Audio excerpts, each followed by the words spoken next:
this week there is yet another First World Climate Change Guilt Conference. How many of these things are there? This time it's in sunny Guadalajara, Mexico. They never hold these things in Inuvik or Tuktoyaktuk or any other far-flung place in the Canadian Arctic where you can't deny the mere fact that you need either to burn fossil fuels or incinerate many, many whales just to survive. And we know the Alberta government never misses a chance to preen themselves on an international stage. So, the Environment and Climate Change Minister Shannon Phillips has a 3-person entourage headed to Mexico for the Climate Summit of the Americas. 3 people: Phillips, her chief of staff, and 1 other department official for an estimated cost of $12,000 to the Alberta taxpayer. And it seems like a lot of extra carbon emissions if you're one of those people who cares about those sorts of things. Now, it's pretty clear I'm definitely not, but Shannon Phillips is absolutely one of those people. She even thinks carbon taxing 4.25 million Albertans can save the world from global warming or whatever they're calling it today. But let's see how serious Phillips really is about global warming when it comes down to her own behavior.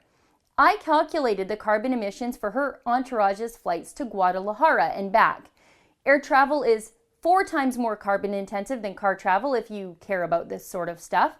And I used the website carbonfootprint.com to calculate the carbon emissions from Calgary International Airport to the airport in Guadalajara.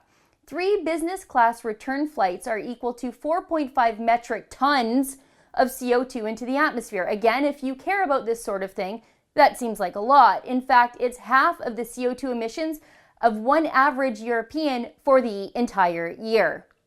Why do the people who calculate the carbon footprint of their coffee never worry about the carbon footprint of their climate guilt get-togethers?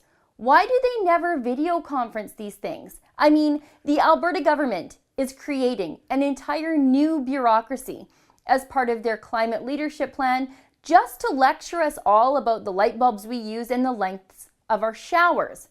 But why isn't the government greening itself and their own air travel? It's because socialism is never actually for the socialist, it's for everyone else to live under. Why teleconference these things when you can fly to a comfortable first-class resort and drown your climate guilt in warm weather, umbrella drinks, sandy beaches, and the local flora and fauna? And best of all, you have someone else to pay for it all. And not just pay for the expenses, but also pay for the consequences of your bad socialist ideas, like all the job losses the climate leadership plan will cause. It's good work if you can get it. And if you think these conferences are all about work, you'd be wrong. Look at this. It's the official itinerary for Minister Phillips and her entourage. Their last official event is on Friday. And instead of flying back Friday evening or even Saturday morning, they fly back on Monday after spending the entire weekend in Mexico on your dime. They spend 2 extra days in Mexico and you're paying for this micro vacation. This seems a touch opulent given how Alberta families are struggling right now, wouldn't you say? And it certainly seems out of step with the green plans the NDP want us all to live under. For the Rebel.media, I'm Sheila Gunreid. Thanks for watching. Click here to never miss a Rebel update. Want even more of the Rebel? Well, click here to become a premium member.